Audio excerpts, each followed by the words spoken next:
कि बारिश में, धूप में, गर्मी में लोगों को प्रॉब्लम हो रही है, और उन्होंने उन लोगों के लिए प्रोडक्ट बना दिया। ठीक, अब उसके बाद प्रोडक्ट बन गया, प्रोडक्ट को टेस्ट कर लिया, प्रोटोटाइप बनाया, डमी बनाया, फाइनल प्रोडक्ट बनाया, प्रोडक्ट को टेस्ट करा कि वर्क कर रहा है। बट प्रॉब्लम कहां हुई?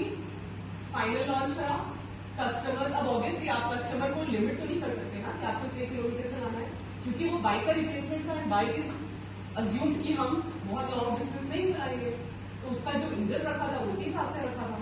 बट क्योंकि वो कार थी, तो लोगों का माइंडसेट तो भाई हम कार में है, and they also use it for long distance travelling. But वो इंजन उस हिसाब से नहीं बना था कि वो लॉन्ग डिस्टेंस ट्रैवलिंग में जो हीट जनरेट होती है उसको कूल कर सके। वो शॉर्ट डिस्टेंस के लिए बना था कि उसके बाद गाड़ी हो जाएगी, अपने आप इंजन ठंडा हो जाएगा, है ना। बट लोगों, I mean that is one thing, जो प्रोडक्ट है, जो यूज है, उसके प्रॉस कॉन्स